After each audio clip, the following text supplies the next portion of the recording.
Yo, everybody. Welcome to Off Panel, a weekly interview podcast about all things comics brought to you by Sketch.com. I'm your host, David Harper, and this week's guest is a writer over at Polygon, not the writer. It's Susana Polo. Thanks for coming on, Susana. Hey, David. Thanks for having me back. So today we are going to do our annual chat about things that we're interested in comics that we haven't really gotten to write about. But we're also going to mix that with a conversation about comic adaptations, which is, I have to tell you, Susana, I never talk about comic adaptations on here. It's true. You're very principled in that way. I think I've done it like twice ever, and they're super random. But I do think it's a good time to talk about it. Before we do that, though, how was the day at Polygon? Oh, what did I do today? Oh, I did the final edits on an interview breakout with Kieran Gillen. Nice. So I talked to him about Power Fantasy last week because the trade came out. Just on the end of that, I was like, "Hey, what superhero themed RPGs do you recommend? Because you made Die, you are a game guy, rock paper shotgun, RPG guy." So I finished editing that with our tabletop editor. It should go up tomorrow, and then I spent my afternoon writing about. The posts will have gone up already, so it's not really a preview, but writing about an interview I did with a Tumblr blogger who invented Threshold Day, which is a yearly celebration of the anniversary of the airing of universally regarded to be one of the worst episodes of Star Trek ever put on television. Amazing. What do they do on Threshold Day? Well, it's a very joyful celebration about a really stupid episode of Star Trek and how stupid it is and what happens if you... Threshold Day fascinates me. The episode's going to turn 30 next year, and I would love to do an oral history of Threshold Day in time for the anniversary next year. What fascinates me about Threshold Day is that it's this thing that it's been trending on Tumblr every year that they do it for 3 years now. They've been doing it for 9 years. It's gotten referenced by StarTrek.com, and Kate Mulgrew tweeted about it this year. I think fandoms are healthier when they can really comfortably admit that the thing that they like doesn't have a 100% hit rate. And sometimes it's not about the thing being a little problematic or sometimes it's just this episode is bananas and it doesn't make any sense and it's so strange. And then at the end of it, Voyager is still a very episodic show. And so nobody ever talks about what happens to the characters in this episode ever again. Yeah.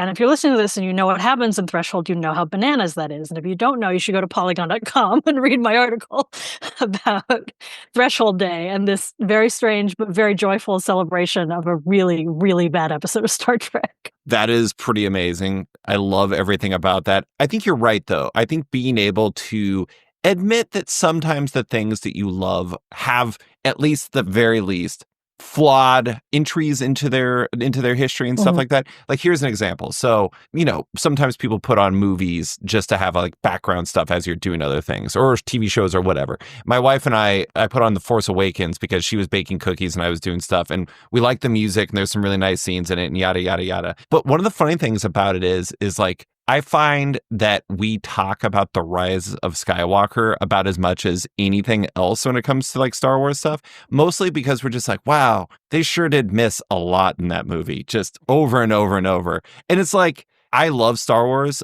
This might be surprising to you. I think my number one fandom is probably Star Wars, if I boil it down to one thing. And there are so many flawed things in Star Wars. I know a lot of people won't admit it, but there's just a lot of there might be more bad than good, to be honest. Mm-hmm. And I think that's fine. Nothing is going to be perfect, especially at this point when there are all these massive empires. And I don't know. It's interesting that people don't want to admit that there's flaws in things that they love. Mm-hmm. But it's not just about admitting that okay, yeah, sometimes this thing that I like can be bad, but to celebrate everything's going to be flawed sometimes, and let's just have fun with it. Let's be silly about it. Let's, to err is human, and let's make a bunch of fan art of salamanders to celebrate. I actually was trying to think about this. I know you did Year of the Ring, your celebration of, there was all the Polygon features you had tying into Lord of the Rings. One thing I don't really know about, besides the fact I know you love Robin in particular, what would you say your biggest nerd thing is personally? Is there one thing you rep for above all? I think it'd be Batman. Yeah. Batman is kind of how I came into all of this. It was sort of my first love and remains. It's the only thing I've considered That's not true anymore.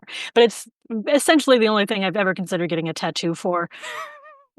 I still haven't, but that's more about me and my resistance to change than anything else. Would it be the bat symbol?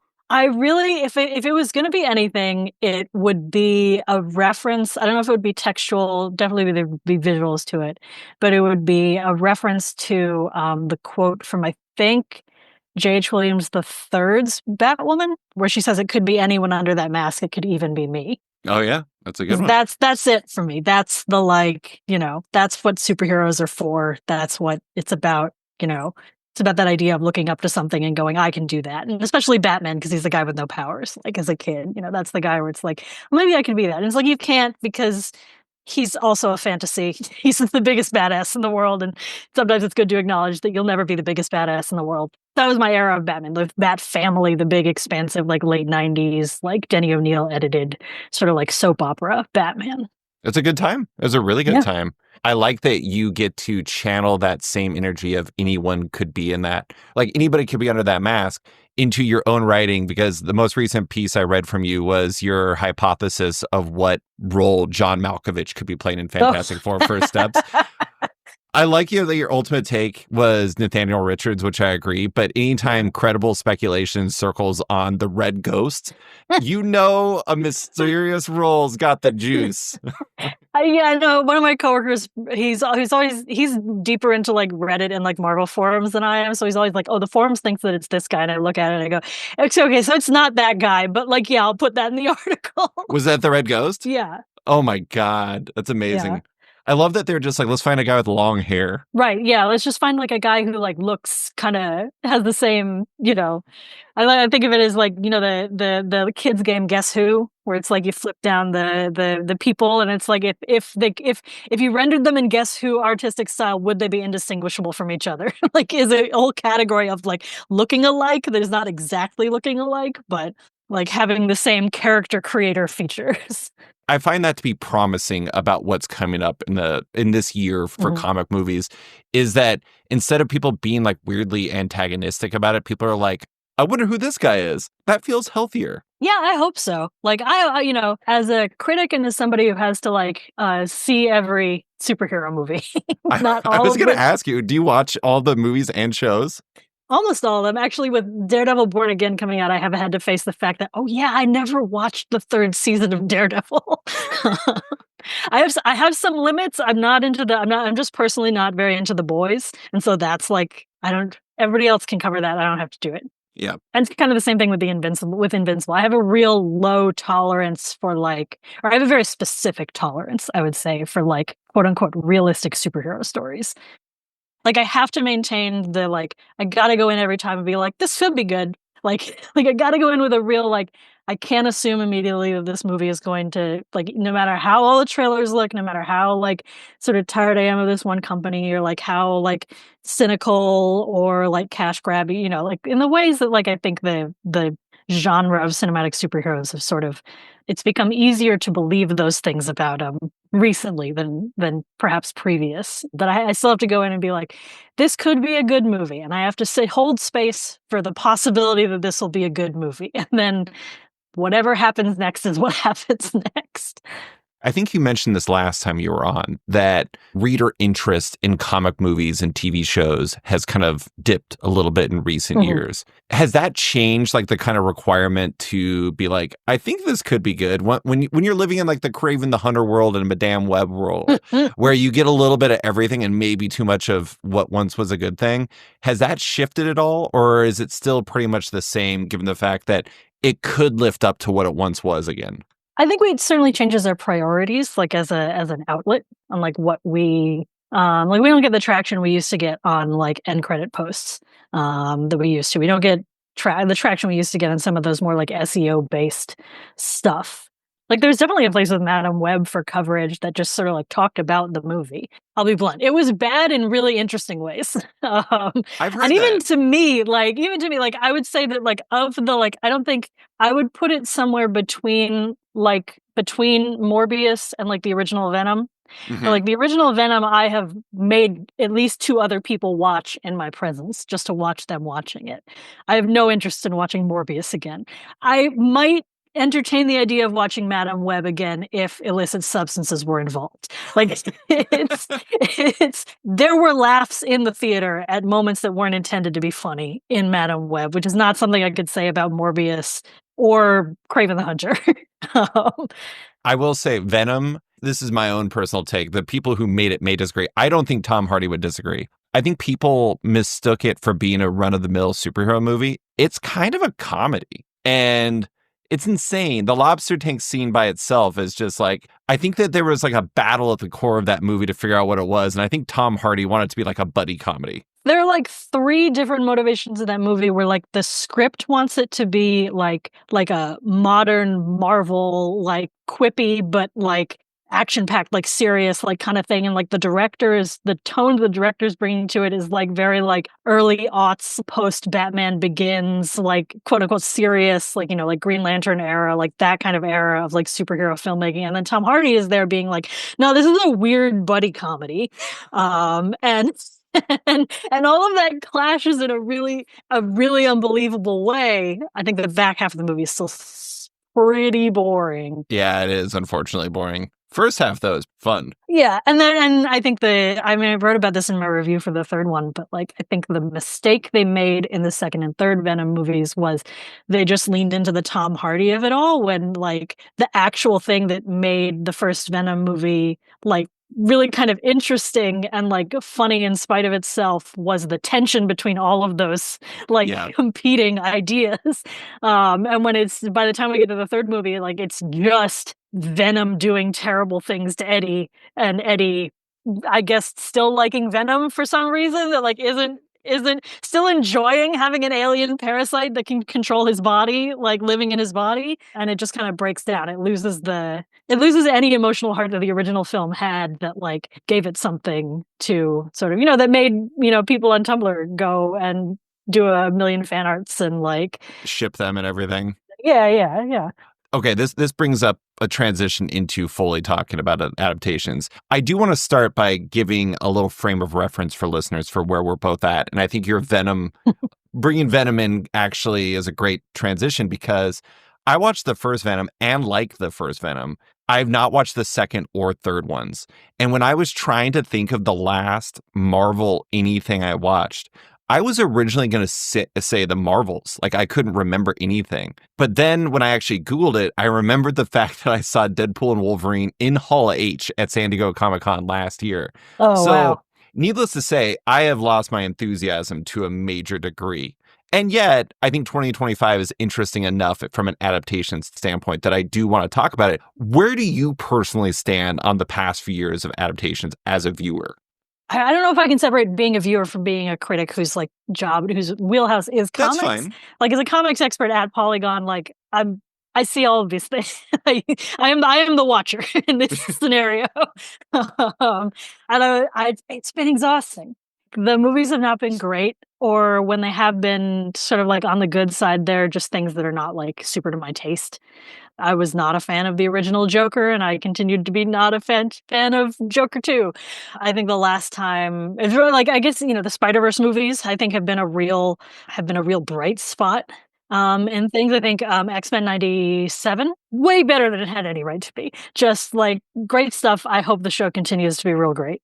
I only made it 3 episodes. I couldn't do it. It was funny. Somebody told me, you didn't make it the Gambit one? Somebody told me you need to get to the 4th episode and you'll be in. God. I'm just like, anytime anyone says that to me in a show, I'm not doing it. I'm sorry. I absolutely understand that, like 100%. And I think that's totally valid.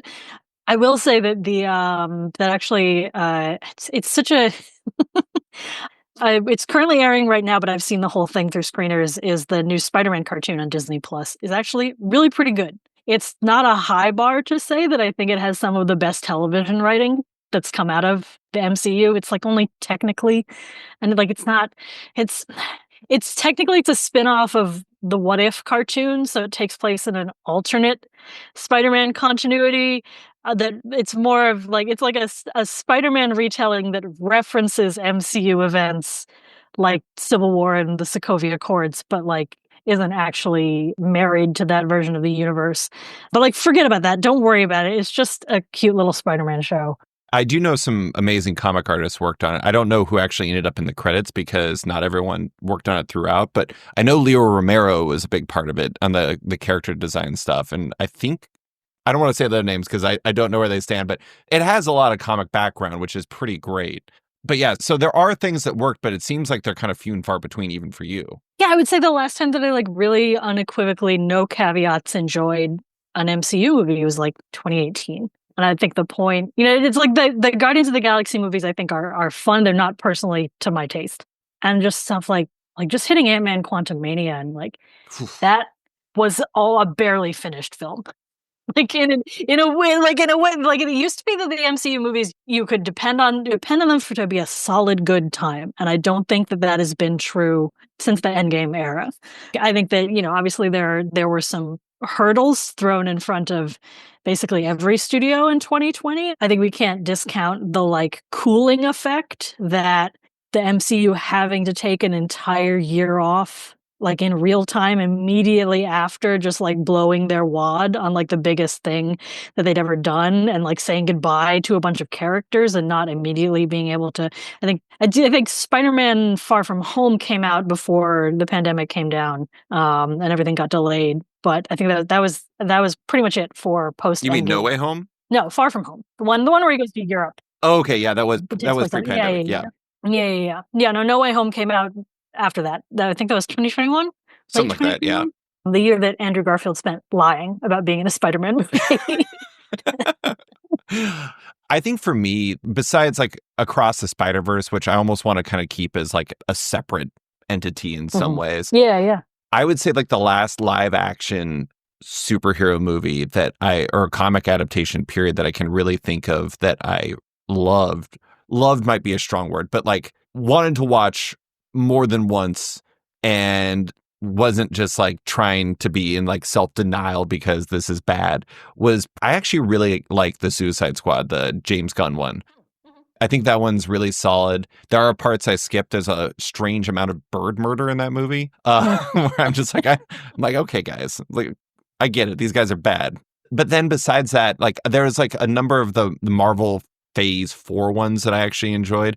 But my problem with a lot of this is, I mean, DC's been in a constant, like, we're figuring out what the next step is amidst all of this. Marvel, it kind of honestly, in a lot of ways, feels like it has the same problems as the comics, where there's not a lot of cohesion, there's mixed quality, expanding too fast without paying off core stories. I mean, we were talking before we started recording about all the characters that have showed up in post-credit scenes, where you're having like Roy Kent, whose actual name escapes me, showing up as Hercules. Harry Styles is like as Eros or Star Fox. Charlize Theron showing up as Clea from Doctor Strange.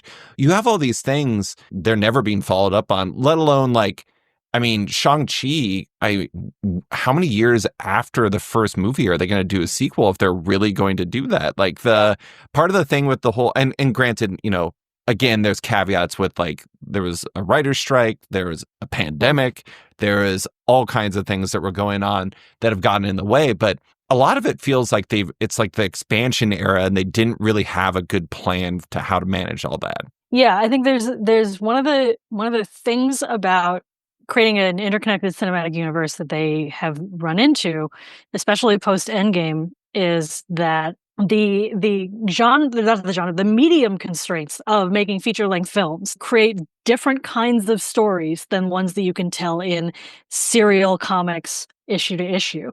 And one of the things that has sort of created is that like every superhero movie has to be an event comic. And I think long-term comics readers will know that like how bad it is when every comic is an event comic. Yeah. And how tiring it is, how exhausting it is, and how you don't get to spend like relaxed time with the characters. There isn't, sort of time to like, knit them into a world that feels real. And I think that's the place that like the MCU has, through various factors found itself in. Factors like making too many things.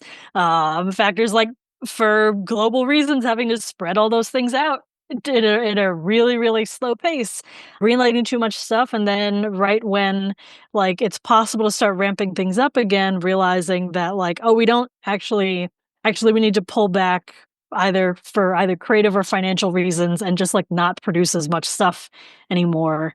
That said, you would not believe the number of MCU projects that are coming out this year.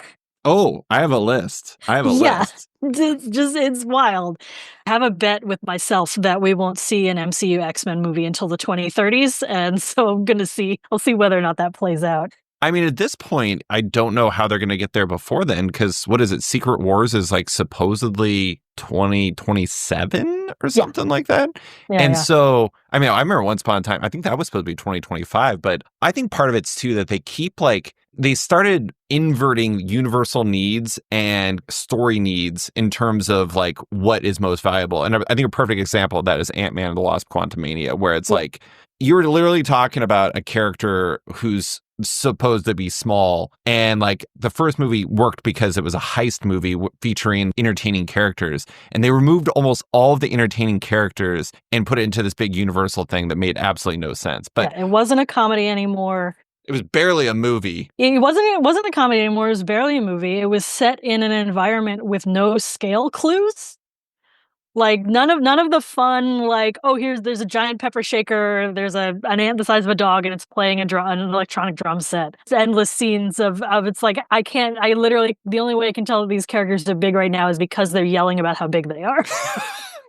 Now you're making me want to watch the first two Ant-Man movies and then continue to not watch the third one. Yeah. And now, a quick word from one of our sponsors. A month into 2025 and the campaigns keep rolling on Zoop. February has launches from the hit book The Pedestrians, Joey Esposito, superstar artist Adriana Mello, the digest edition of the hit image comic Skull Kickers, along with many other live campaigns to support. Zoop is also partnering with AWA Studios to launch Artists for LA, a benefit campaign to raise funds for those affected by the Los Angeles wildfires. Contributors include Bill Sienkiewicz, Mike Diodato, Dennis Cowan, and more. Original art, signatures, and other items are available, with proceeds going to the California Fire Foundation Wildfire and Disaster Relief Fund and the California Community Foundation Wildfire Recovery Fund. Zoop would like to thank all the creators who have recently submitted projects and urge all creators to submit your project to Zoop.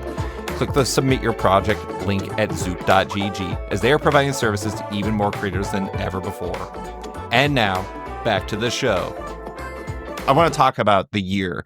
So here's a list of the 2025 releases. Movies, we have Captain America, Brave New World, Thunderbolts, Superman, Fantastic Four, First Steps. Shows, we've already had Harley Quinn, Your Friendly Neighborhood Spider-Man, and I think Invincible's out. But then there's also Daredevil Born Again, Ironheart, Peacemaker, Eyes of Wakanda, which I did not know about until I actually started researching this, Marvel Zombies, Wonder Man, the second and final season of The Sandman, Gen V, The Boys show, Criminal. Probably, it's not announced the date, but they're very much implying through the release plans for Brubaker and Phillips books that it is coming this year. Maybe Revival, maybe a Spider-Man Noir show, and maybe The Beauty, which is an adaptation of an Image series, I think. That is a lot of things, and I probably forgot. I got one more for you, and it's the sequel to The Old Guard. Oh, yes. Yeah, Netflix announced that like just last week, was like, hey, remember Yes. we made that movie during the pandemic? Well, finally, the second one we're finally ready to dump it on streaming. Which I have to admit, I actually like that. That was not bad. No, the Old Guard movie was great. It was fabulous. It was so much fun. So because of all that, and because, James Gunn's taking his first big swing in his new DC universe, and Fantastic Four First Steps is kicking off Phase 6, do you feel like it's dramatic, but one of the most important years for comic adaptations since 2008? Well, it's a really important year. I think it's important to know that it's a really important year for theatrical distribution of movies from Hollywood, period. Like the reason that I think there's been a lot of talk in the last year about how like movies in 2024 were not great from a broad pop cultural standpoint. Obviously, there were a lot of great movies that came out, but just in terms of things that like, really hit big and like, get, become big blockbusters and like get broad audiences excited. It was like Dune 2 and Furiosa kind of flopped, even though it rules. Furiosa is a great movie. And one of the reasons of that is because the Hollywood is still, and and theaters are still sort of on a very long like pandemic recovery of like just box office take has not been as good as it was in 2019 since 2019. And this year in 2024, a lot of studios responded to that with going, okay, well, we're going to take all of our big bets and we're going to move them out to 2025. When we all like projections show that theaters will recover a bit more, audiences will be more interested in coming back to theaters. That's why we really didn't see MCU movies other than technically Deadpool and Wolverine, even though it spends, I think, 5 minutes in the actual MCU, and the rest is, just any multiversal situation that it can get itself into, and the Fox Spider-Man villain movies. So we didn't really see any of those in 2024 because 2025 was just sort of the agreed upon point that like this is when theaters are finally going to be back. So loading up. Exactly. Yeah. And that at a certain point, it becomes a self-fulfilling prophecy that like, if everybody's moving the new Superman franchise and the new Fantastic Four and Phase 6 and like moving all this stuff into 2025, then 2025 becomes the year that has a bunch of movies that people really want to see in it. It has another Avatar sequel and Wicked 2 and, all of these like really, really safe bets. So yeah, but it is a year where like I'm gonna sound really jaded when I say this, but like I guess I think I just am jaded. Like it's new to me. I would say that the difference for me this year is that I'm curious about what's going to happen with Fantastic Four and Superman, as opposed to feeling like I already know how this is going to go.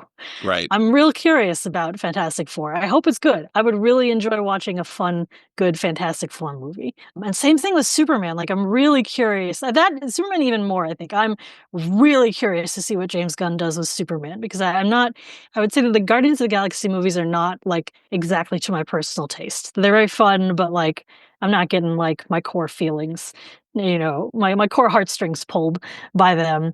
The third one rocked me in that regard, I just want to say. Oh, no. Yeah, listen, when you put Florence and the Machine's Shake It Off, like over your characters dancing after they, sort of reach the end of their character arcs, like, yeah, I cried. Like, but he was cheating.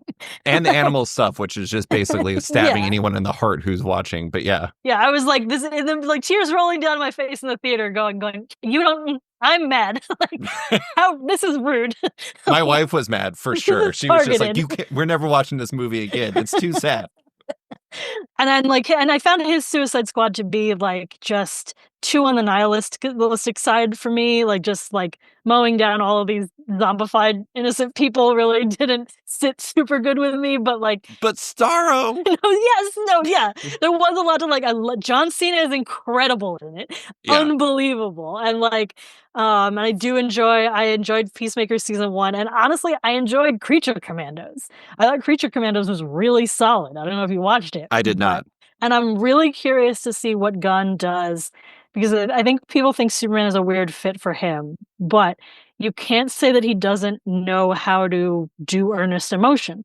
His movies, as like quippy and like oddball and like needle droppy as they are, like all of the Guardians of the Galaxy movies reach for very strong basic earnest emotions about like friendship and coming together and family and like misfits, finding a place where they belong.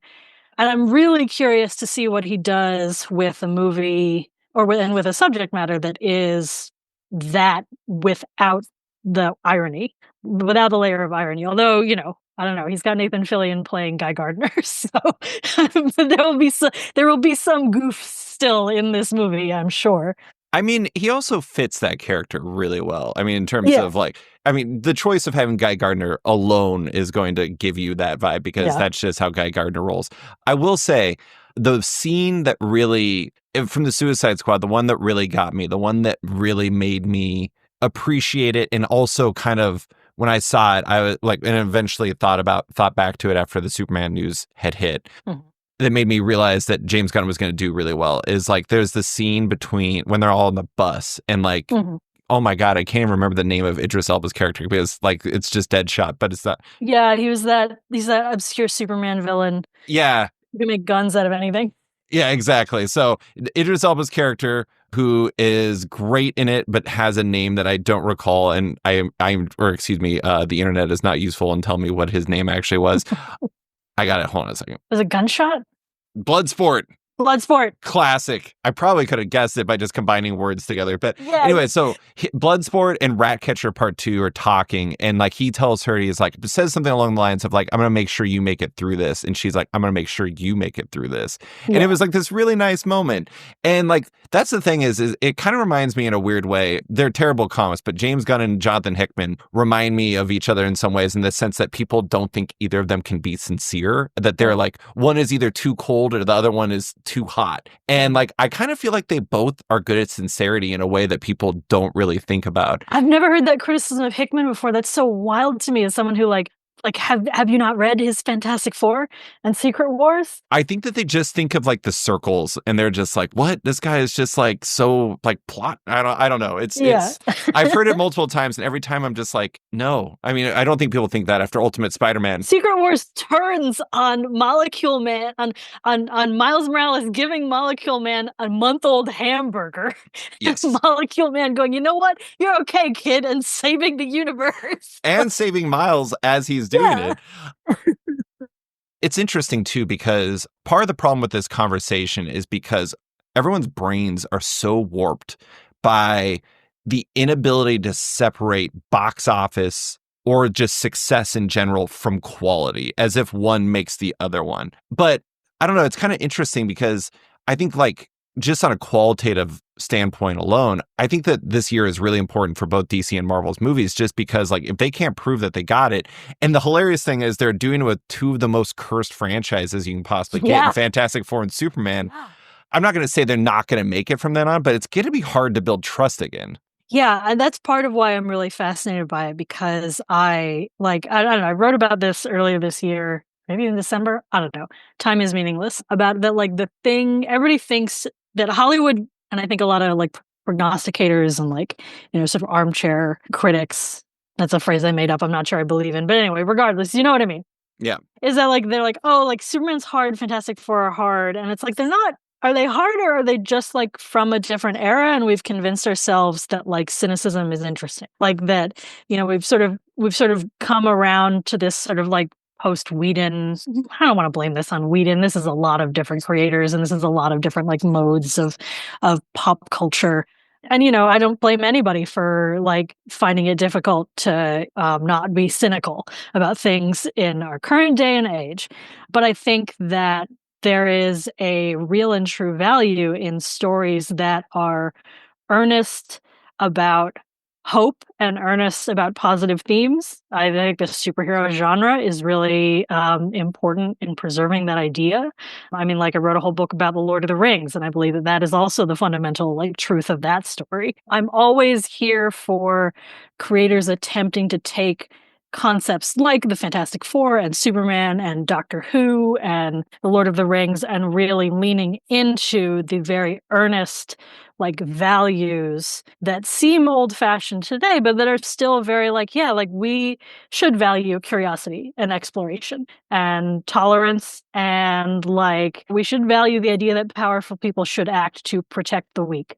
Like we should be finding ways to tell these stories in ways that resonate today.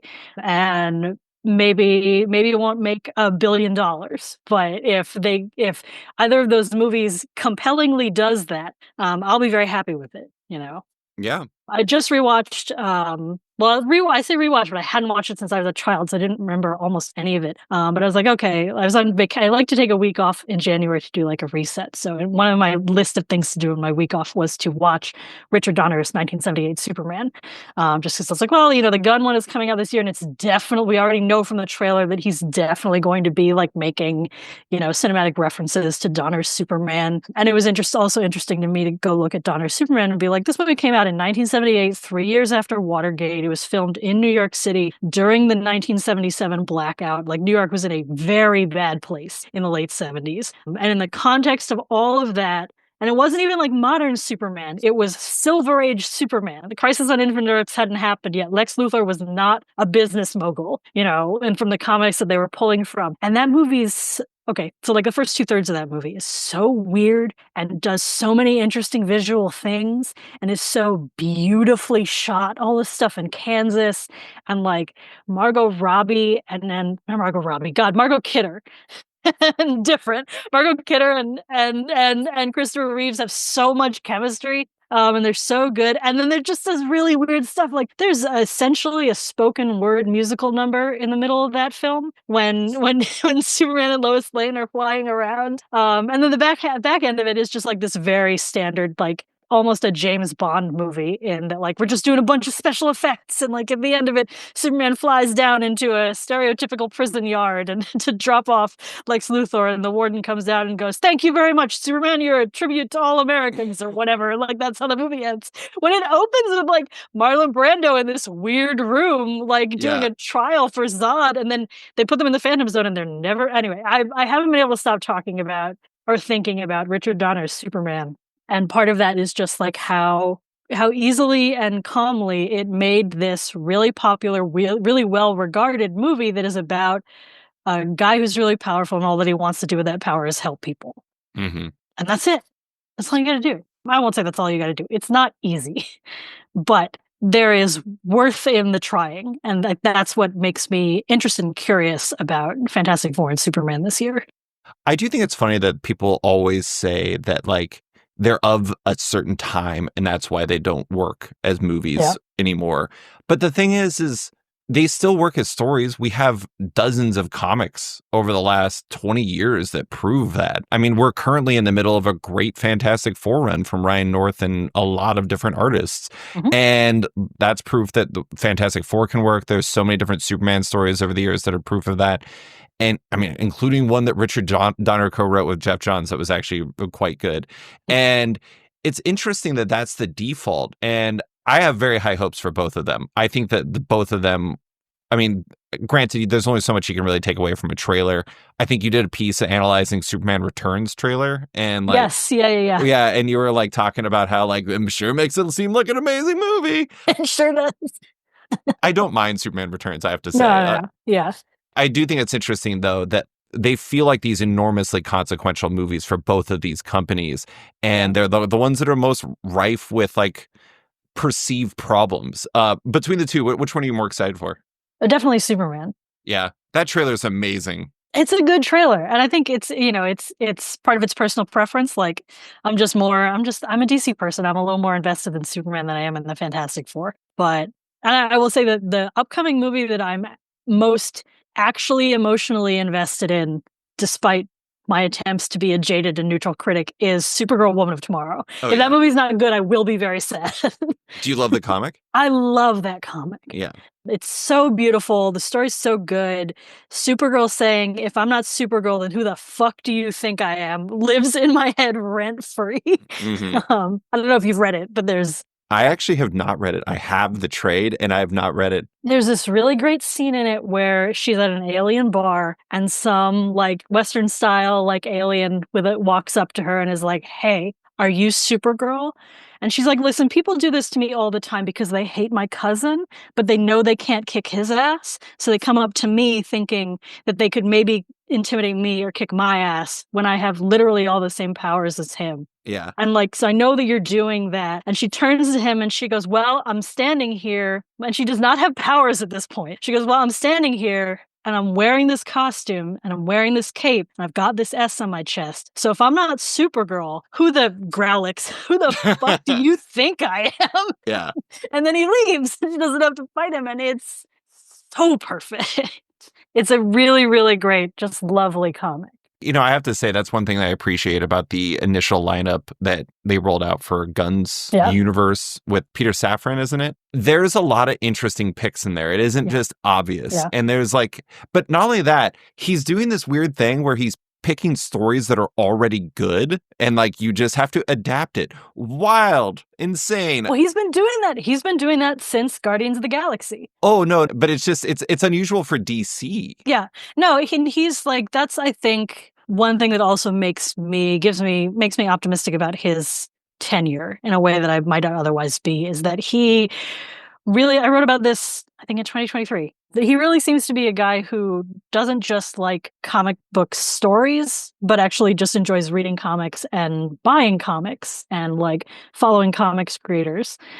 And it's all corporate filmmaking, and like who knows how much of it is PR and how much of it is there's at some point there's no way of knowing. But like the idea that even if he wants to give off that impression, it is it's a step better than I think a lot of the other sort of like interactions with the comics industry that we see from executives and directors, and like certainly better than, I don't know, I have my personal axe to grind against Todd Phillips, who seems perfectly disdainful of nerd shit and like any stuff about the Joker that has come before, and like the whole idea that it's like, I'll do a Joker movie because no one's ever done an origin story for him. And it's like, do you think maybe there's a reason for that?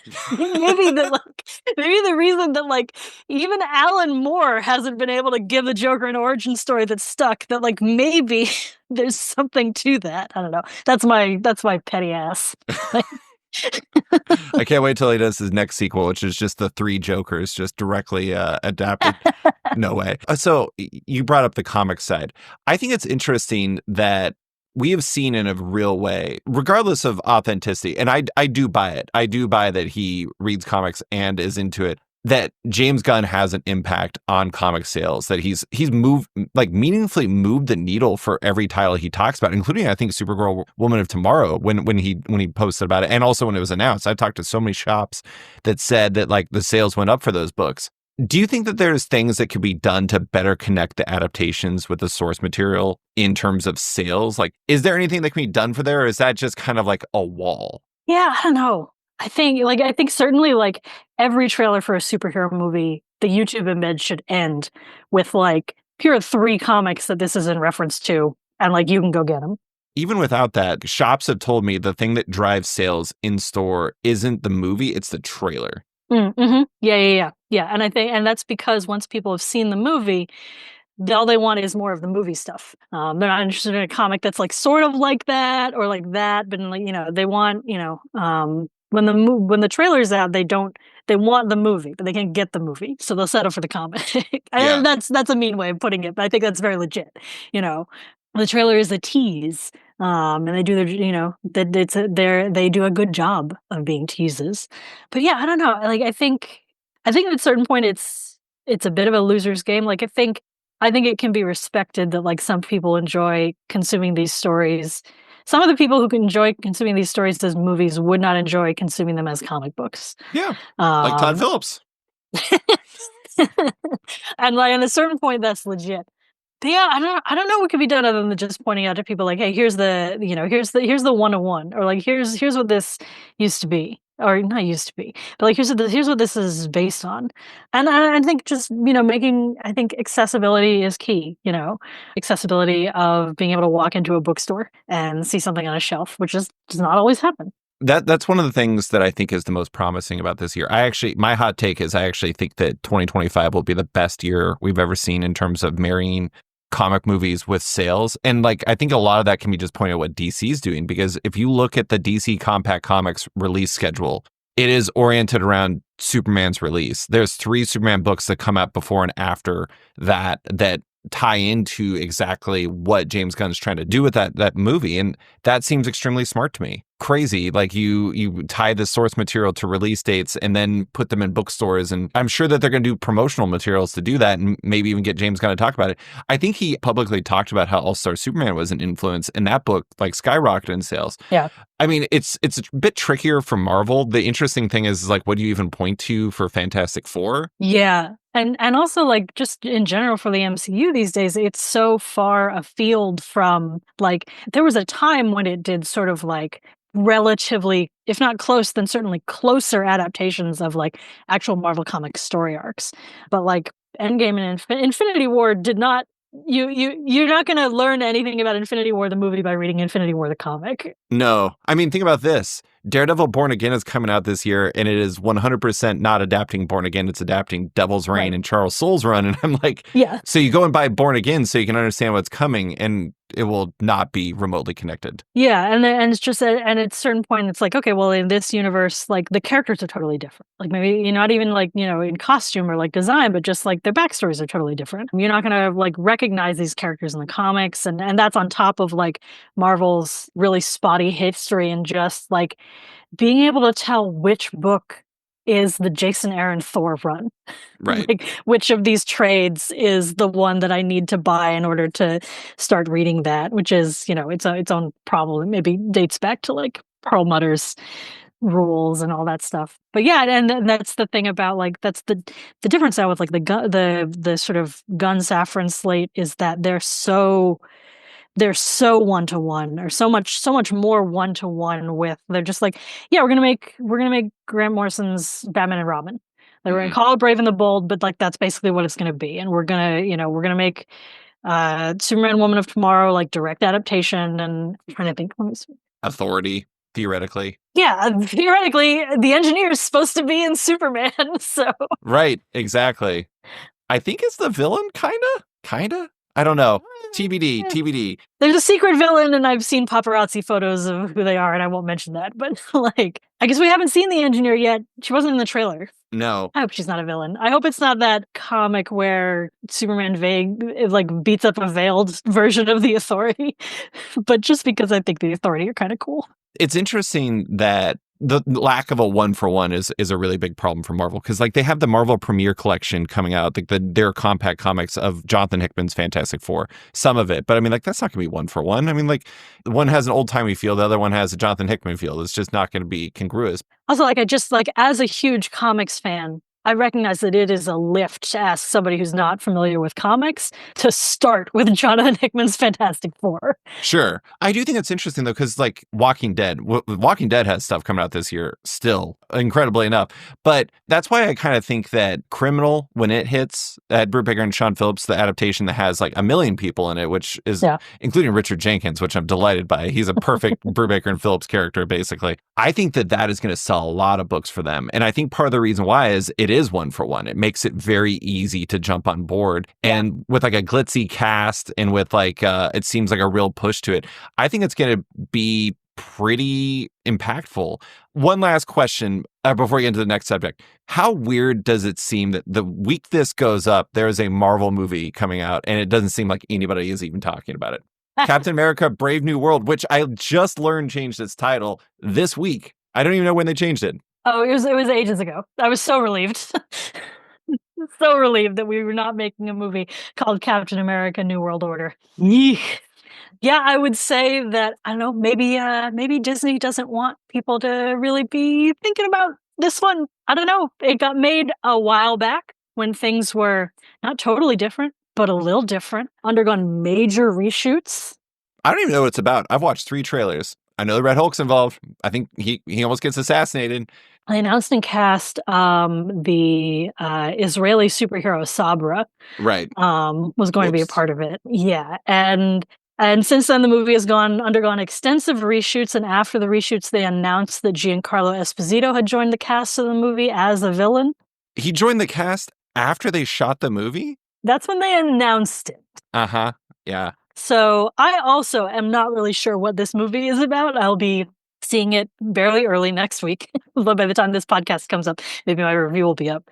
But yeah, we're going to see how that one, it's, I don't know what it's about. I'm not sure what to think about it. That's going to be a 1. It's going to be a thing. I mean, that and Thunderbolts are coming, but the year really starts with Fantastic Four. But enough of that. Let's talk about actual comics.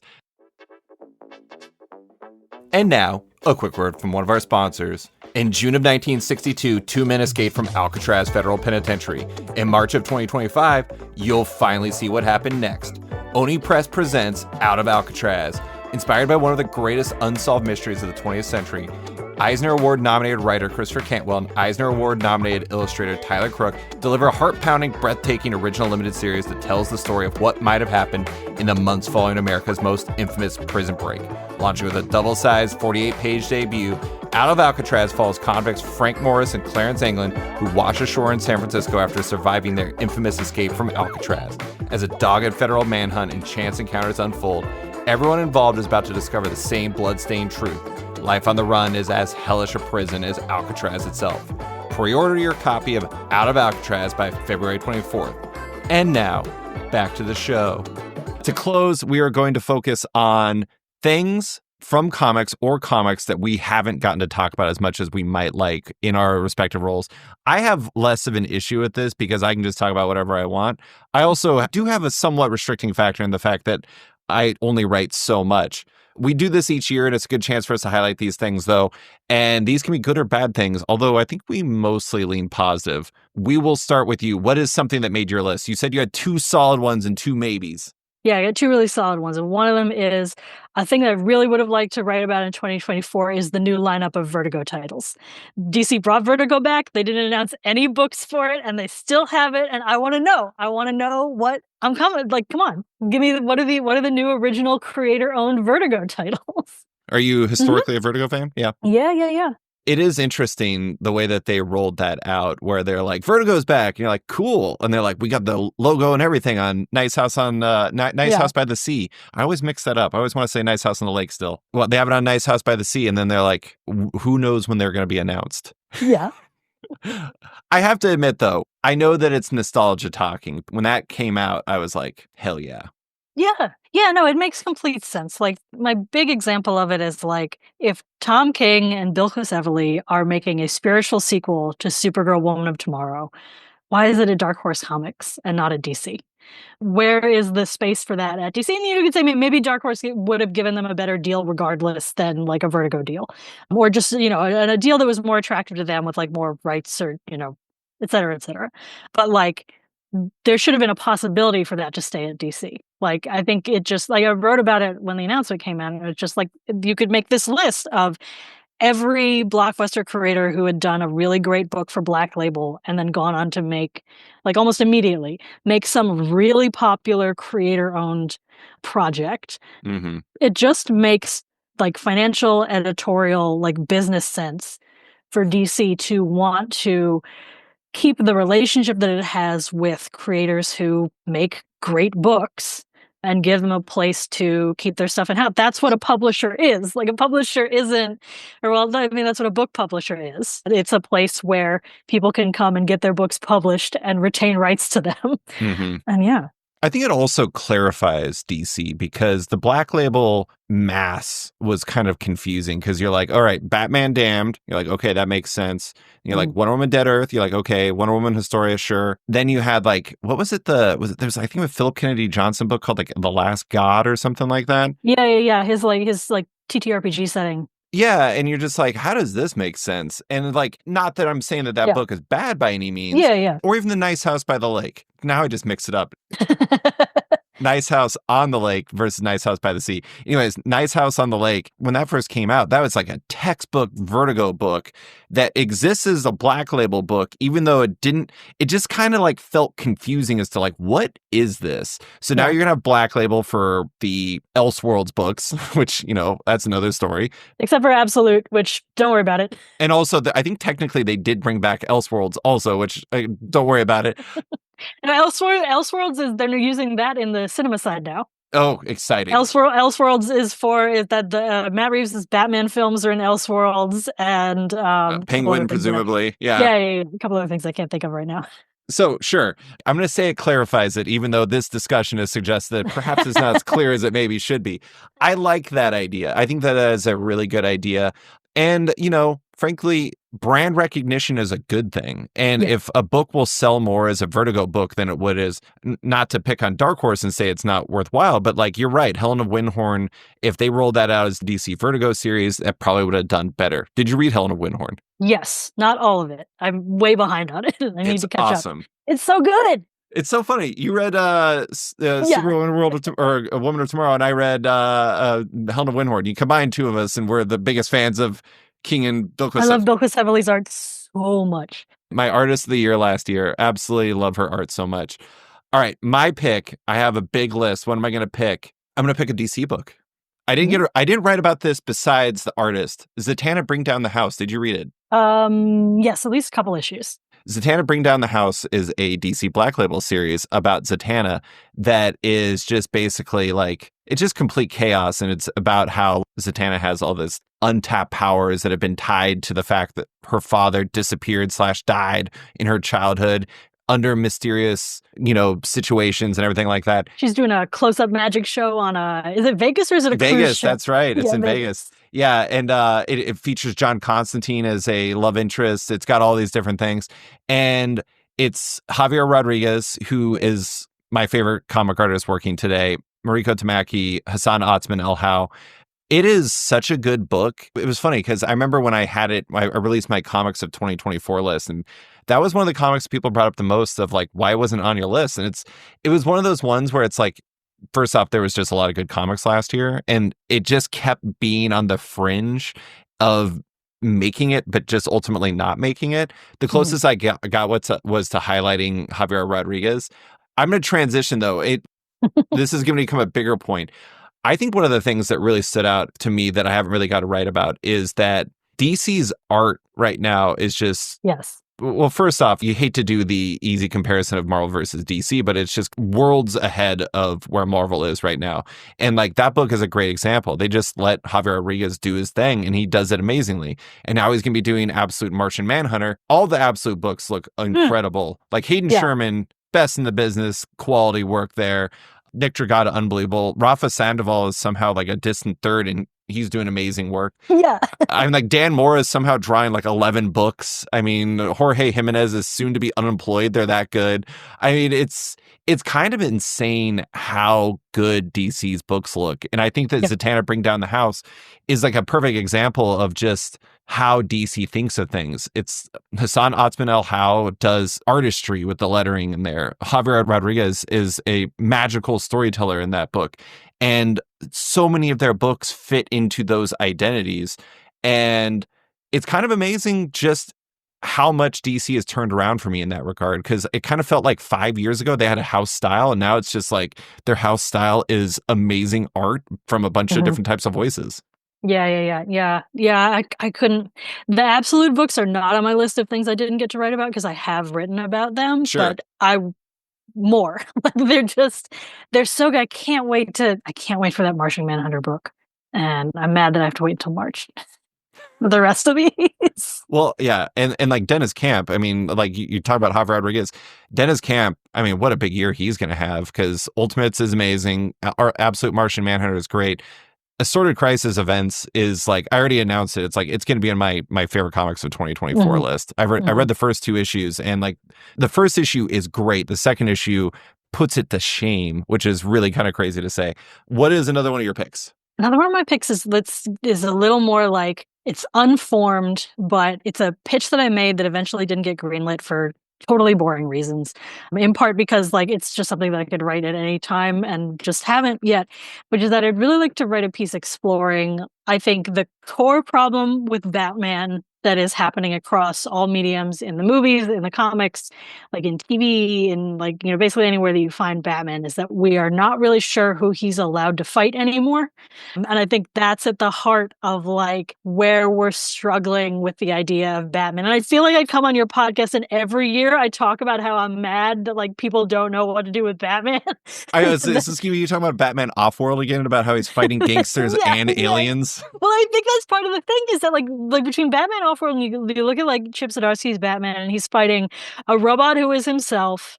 Like we keep making Batman fight himself.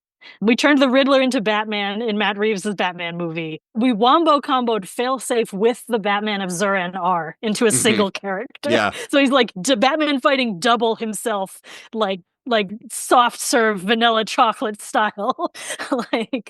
Or you have Batman fighting like a guy who's the character that is it Ghost Killer, Ghost Maker? Oh, the one from Tynan's run? I could swear Zdarsky's Batman had him fighting somebody who he trained alongside of. Oh, that was from Batman the Knight?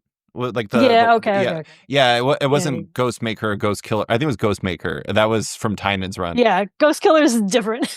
Yeah. I'm thinking of Ghostface Killer. I mean, this is like Bloodsport again.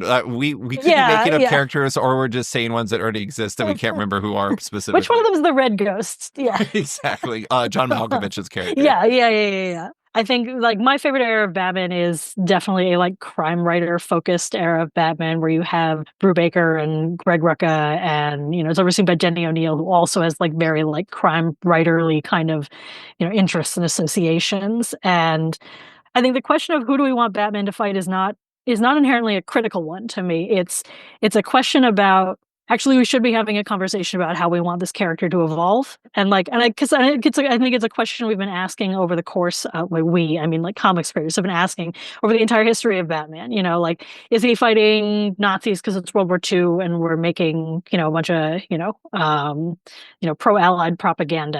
Okay, now the war's over. Is he fighting the Joker? But like, is the Joker scary or is the Joker like a sort of funny trickster guy?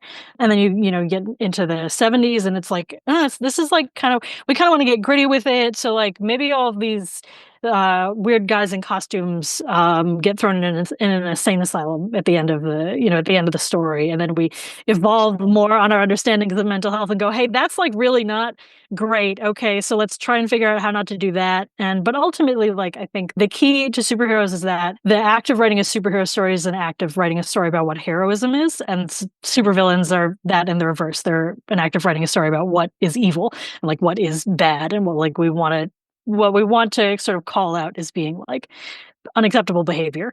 And so, like, who do we want Batman to fight is like, well, we need to reorient this. I think Scott Snyder is doing this in Absolute Batman, that he's figuring out, like, what is the thing that we are most mad about and most scared about, and that we want to point like this, whether we want to point the characters who always win at that thing and show how it can be defeated. And I think we're in this interesting period of creators trying to figure out who that is for Batman. Like what villain fits the genre of Batman stories that like works and is resonant and that is fun. And it's interesting. And I think if I wrote the piece, I would sort of have a more nuanced and sort of like specific, like maybe my own answer. The goal would be to have my own answer for like who do we want Batman to fight and who is the best sort of genre villain for Batman to fight right now. But I think it's funny to me that what we're seeing sort of across mediums and stuff is people making Batman fight himself because we are locked in this question of like, who's he allowed to fight?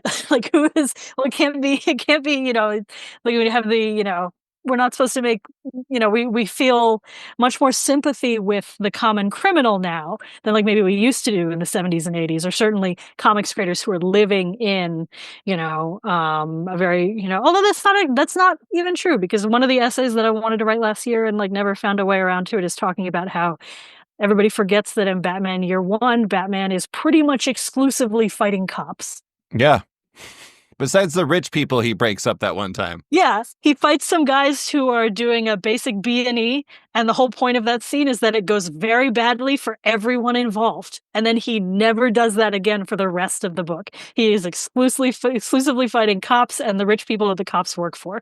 And I think it's so interesting that that's one of the details of what's considered a foundational modern Batman story. Anyway, I think that's the end. I think I've reached the conclusion of my yearly Batman tirade about how Batman comics could be better. Well, I mean, you're right, though, because it's the villains dictate what the story is going to be like in a lot of ways, because it's like the scale. If you're going to have him fighting cops, it's going to be way different than him fighting, I don't know, Darkseid. And it's going to be way different. I mean, you did the piece with Kieran Gillen where you talked about the power fantasy.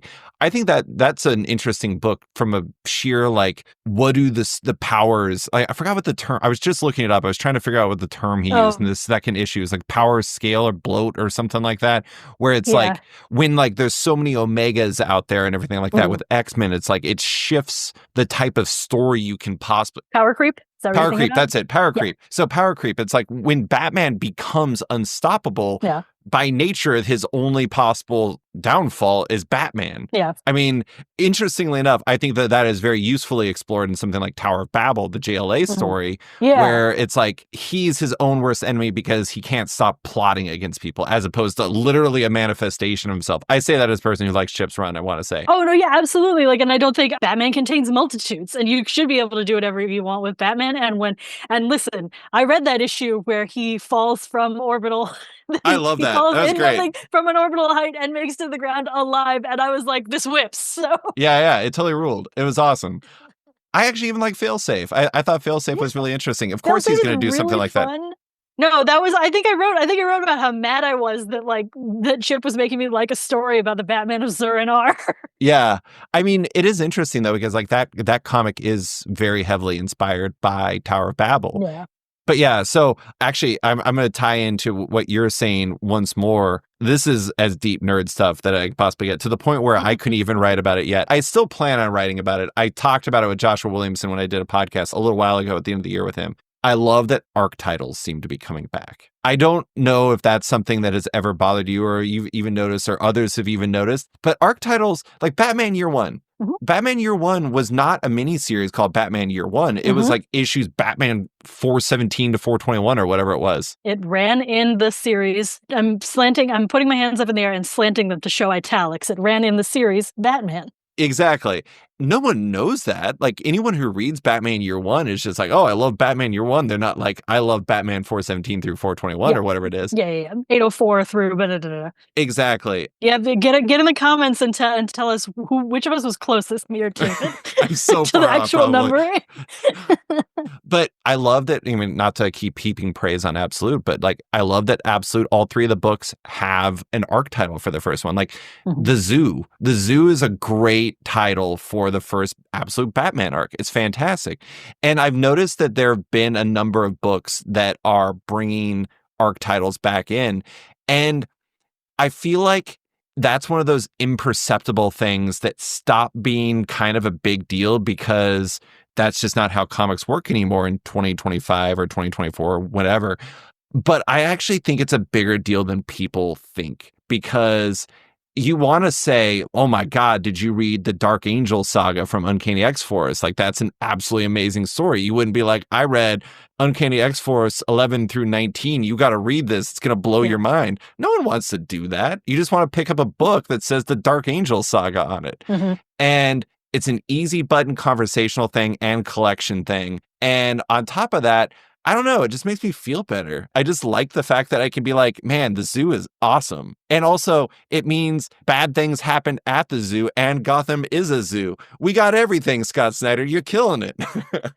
I do think about arc titles all the time, and I'll tell you why, and this will unveil the curtain to an aspect of collaborative journalism, the act of working with books, is that as the primary comics person on Polygon and as our first entertainment editor, I am the person who had to sit down with our copy editor and make up the rules of how to style the titles of comics and comic book story arcs, and what happens when you are just writing about a single issue and like da da da da. And we had to have an extensive conversation about whether or not to italicize or use quotation marks for arc titles and for event titles. That's a different thing, though. Yeah, I agree. But if you don't italicize or quote an event title, it looks bananas. But you have to figure something out. But like, what is Secret Wars as a work? Like, is it a contained work? But the point I'm really trying to make is that like Batman Year One is the example that I bring up all the time for why actually we do need to do some kind of styling, that the arc title needs to be something that we have a style for, and that it deserves to be italicized like a title of a singular work, even though it's just a string of issues inside a book that also has a title that we italicize, because there's just no universe in which you would refer to Batman Year One, this string of 4 issues, not as Batman, italicized Batman issue number blank through blank, right? And expect anybody to tell what you were talking about. There just has to be a space to be like, this string of issues is so famous in its own right that just on a case by case basis, we have to say that we're referring to this one by the arc title. And then sometimes that's even regardless of whether it's been collected in that way, where it's just like, anyway, this is the long conversation I had with our copy editor that in the best way, and was just like, well, I guess I guess it's just a case by case basis that we don't have firm rules for it. That's one of my favorite parts about doing my own thing, is I just make up all my own rules. I would love to know if anyone thinks that, if anyone could look at my articles and like discern what my rules are, because if they can, please tell me, because I don't know what they are. But officially, Batman 404 through 407. Oh, wow. Okay, yeah. So we were both way off. I said 417 through 421. I'm going to call that. Oh, okay. No, yeah, you were better. You were way better. Yeah. 800. I didn't think it was 800. That's like, 800 is, I think, more like where we were, like closer to where we were when the New 52 happens. That's where it starts getting really murky. Who knows? I don't even know if there was an 800. All right, give me another one. What's your other solid one? I didn't write about, I think, my most successful New Year's resolution this year. What's that? Is that I got into manga this year. Oh, got into manga to a level where I felt confident enough to do a couple articles about manga that I'd read.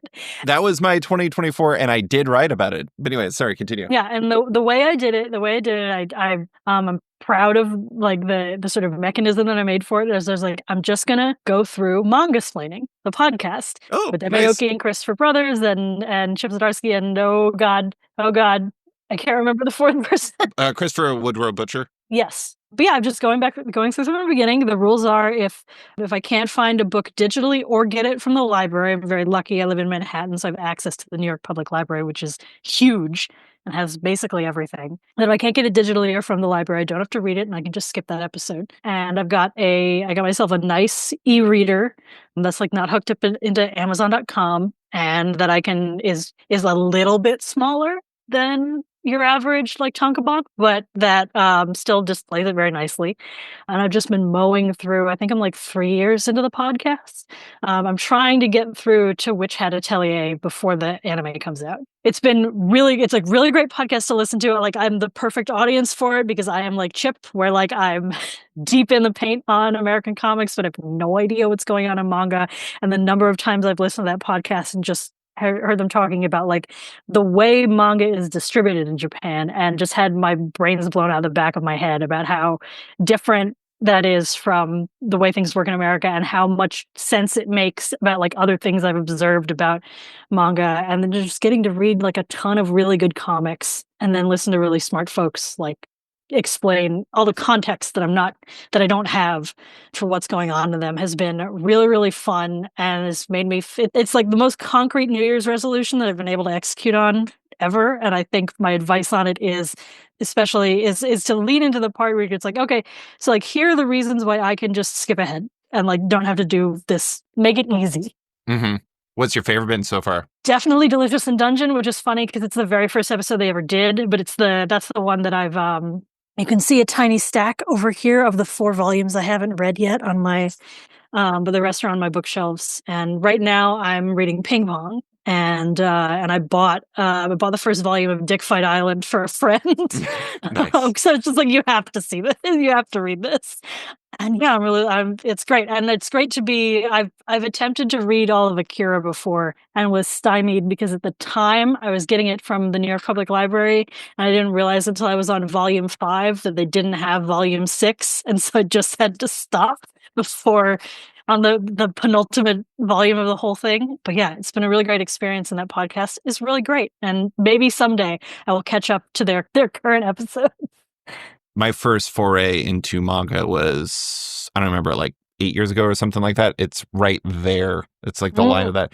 Mm-hmm. Naoki Urasawa's 20th Century Boys. Mm. And I got the first volume at Powell's Books in Portland, read it, loved it, decided I was going to get it from my local library. They kept having the next one checked out. And finally, I was like, screw it. I'm just buying all of this because I was so addicted to it. And it's like 22 volumes. Yeah. Fantastic. I mean, I absolutely love it, but it was funny because like I was going the same path where I just kept being stymied by the person who always happened to be checking it out ahead of me. I'm with you. I was on the same wavelength where I really got into manga last year. And mine, as I wrote about, was partially because I talked to somebody in the industry at San Diego Comic-Con and they were like, I was just asking like, what would you like to see more of on Sketched? And they were like, there's not very much manga. And I was like, yeah, I should do better about that. So I'm trying to do better. And I'm interviewing an editor from Viz next week. So that'll be very fun. Not for the podcast, but for a text interview. Yeah, no, I was very proud that I was like, oh, I actually could write an article about the first few episodes of the Dandadan anime. There you go. I've read this comic and I know what's going on here and I have a take on it. Wow, it works. Immersing yourself in more media does help you write more things. It is funny, though, because we're both comic readers. And like one of the reasons why I had a tough time getting into manga was kind of like, in a weird way, the self-imposed reasons why I think a lot of people have a hard time getting into comics, which is Absolutely. Like, I don't know where to start. There's so much of it. What's the right one for me? And then I was just finally like, you know what? I'm just going to start with volume 1 with some ones that came out this year and just see what I think. And I'm like, I love it. It's great. My favorite comic from last year, Haraya Sumi. Viz, fantastic. Okay, my last pick is tying into something you were talking about, manga splaining. It's not manga splaining, but I know a lot of people dismiss the nature of comics journalism in the world about talking about comics and stuff like that these days. But there's a lot of really cool stuff out there, and I think that people sleep on it. One of the things, I actually think that like creator newsletters are fantastic. Like I love Chip's newsletter. I genuinely miss Exploding Giraffe, the Brian K. Vaughan and Nico Henrikon one that they did to release Spectators, their comic series through. That was such a charming community. There's a lot of really great podcasts out there. Shouts to Manga Splaining, shouts to Comic Book Couples Counseling Podcast, shouts to Oblivion Bar. There's like really great stuff happening out there. And also like, one of my favorite things, I've talked about it way too much, I'm going to talk about it again, Zdarsky Comic News. Like, I think Chip doing a print newsletter is fantastic. I think that there's a lot of really cool stuff being looking done over my shoulder because I can't get to it because I'm wearing my headphones.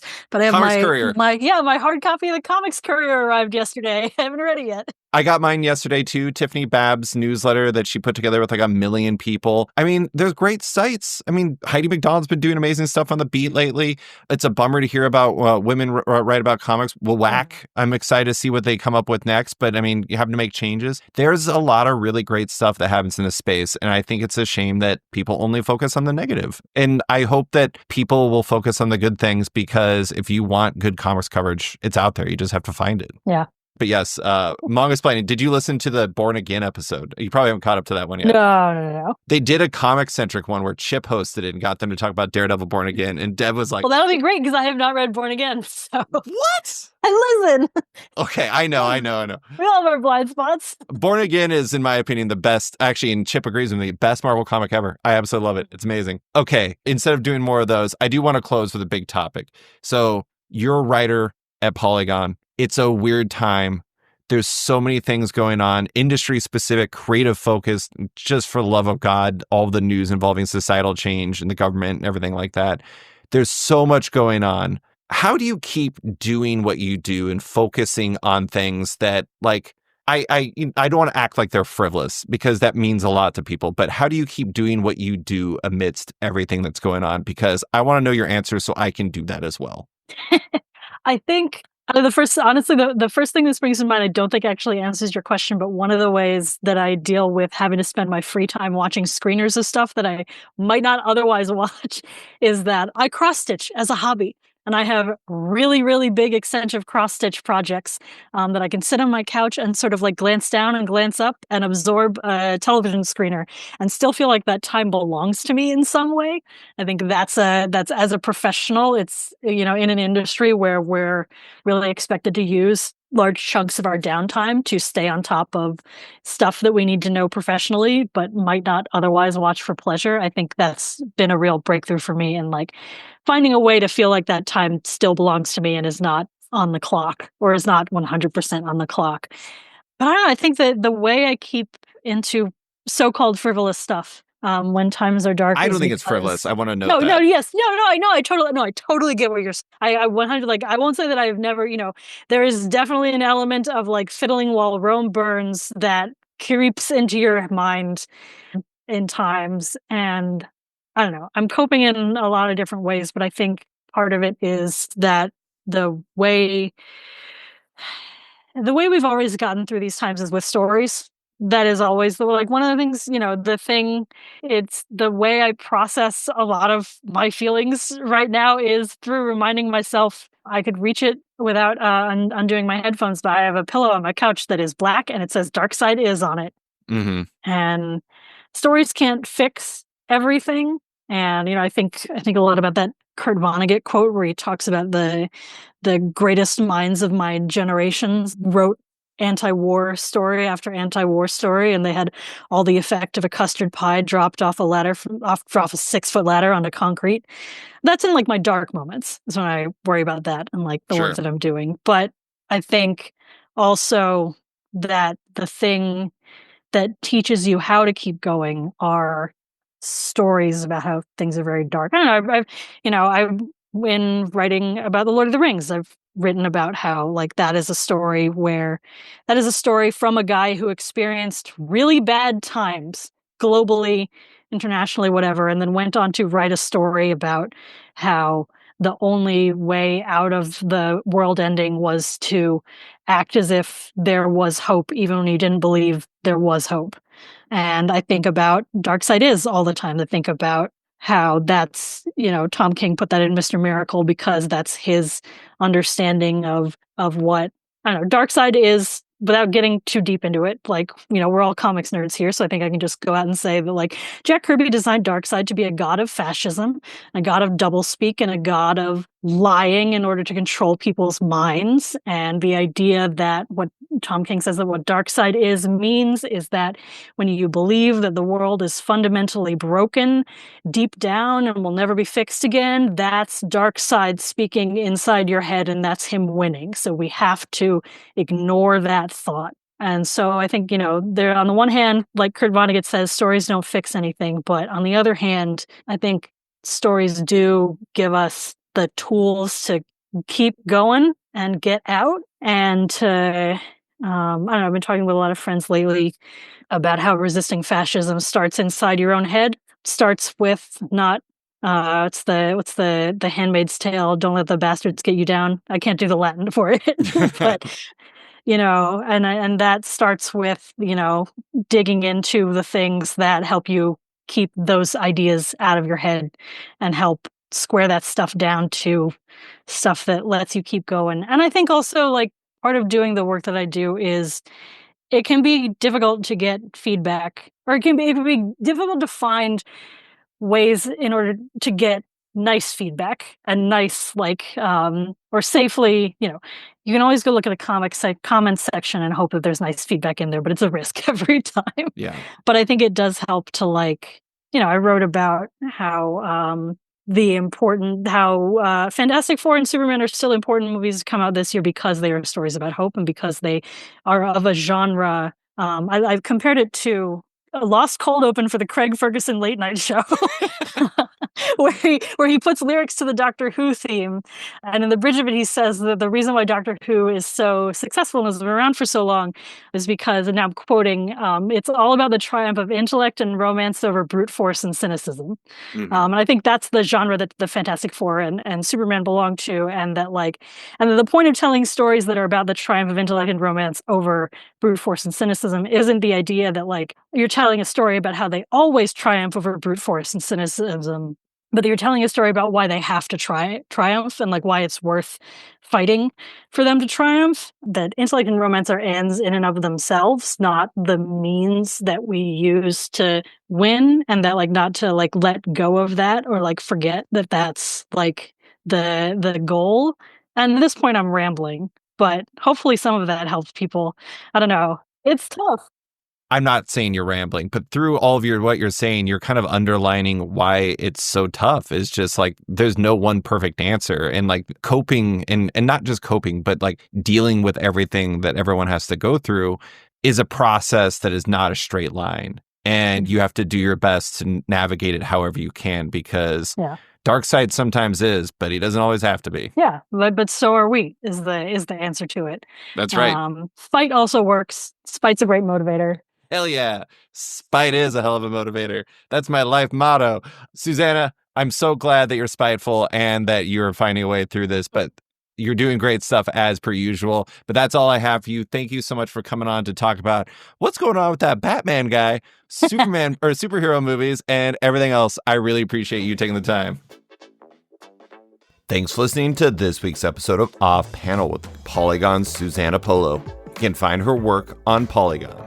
As per usual, big thanks to Deanna Chapman for editing this week's episode. Love Off Panel, want to support it? Subscribe to the podcast on Apple Podcasts or Spotify today and give the show a rating or review while you're at it, but 5 stars only. You can also support the show by backing it on Patreon. Find the show at patreon.com/offpanel, and when you back it on there, you get early access to each week's podcast as well as weekly content and more. Want even more? Subscribe to my subscription site, Sketched, at sketch.com for long-form articles, interviews, and the rest of the site's content. You can find Off Panel and Sketched on social media by following on Blue Sky and Instagram or following me on Blue Sky and Instagram. Big thanks to all my existing patrons, including Comic Book Couples Counseling Podcast, Scott Carpenter, Gus, MK Freigeist, Sauntered, Brian, Chris Robinson, David Byrne, Milton Lawson, T.S. Luther, Benjamin Wilkins, Chris Hacker, John Neesmith, John Auerbach, Dustin Weaver, Brandon Heyman, Aidan Hammond, Faith Aaron Hicks, Ben Rowe, Cameron Brown, Jonathan Breen, Charlie Stickney, Tom Drennan, Jeremy Thomas Burke, Jared Schwab, Scott Dunn, Chip Mosher, Seth Pomeroy, James McEwen, Andrew Lehman, Christina Merkler, Scott Place, Travis Gibb, Darcy Van Polges, Tom Evans, Reed Beeman, Kelly Sudaconic, Max Wood, Jeremy Lambert, Brian Near Levy, Jason Hussa, Kieran Gillen, Jonathan Kent Uratam, Henry Johnson, Dennis Hoffman, Jingo Boren, James Tynan IV, Chris Langford, Jason Wood, Tom Peachy, Ben Domstead, Rom V, Nick Walker, Patrick Coyle, Isaac Oren, Klaus Vandeven, Submen Industries, Jack Mulqueen, Carl Kerschel, Robert Masella, Elza Chartier, Luke Nakashoji, Dr. Luke, Scott Hazelwood, Canadian by Proxy, Bradley Rader, Carl Troy, Brandon DePills, Patrick Bauer, Declan Shelby, Dan Garino, Adam Freeman, Ben Wild, Brian Klein Q, Liana Kingus, Nick Bennett, Susana Polo, Reed Hinkley Barnes, Mario Tiambang, Robert Wilson IV, Andrew Carita, Stephen Hull, Philip Myra, Chris Pacciolo, Torrin Grudenbeck, Fuzz Bubbles, Christopher Todd, Transmitter Down, Waltz Comics and Books, Akil Wilson, Alex Dimitriopoulos, Terry Dodson, Wesley Giff, Sean Kirkham, Julio Anta, Brett A. Schmidt, Jason Goodmanson, Paul Reinwan, Vieta Ayala, Akil, Philip Seavey, Al Ewing, David Kelly, Jason Massey, Adam Bogart, Matthew Taylor, Nick Patera, Jacob Sorelli, Ford Gilmore, David Baraldi, Nick Hall, Bjorn Basin, John Hendrick, Ian Maxfield, Cliff Chang, Colin McMahon, Adam Heifel, Fiona Staples, Mark Abnett, Michael Shirley, Tom Barnett, Jim Demonakos, Norbert, Nick Lowe, James Kaplan, and Mission Comics Art in San Francisco. You guys are all the best. A quick thanks to Wolfpack for letting me use their song Outro as the show's opening theme, and to Upright T-Rex Music, who wrote and performed Op Panel's outro and ad music just for the show. Check out their music on Spotify because it's completely delightful. Thanks for listening, and tune in next week for another episode.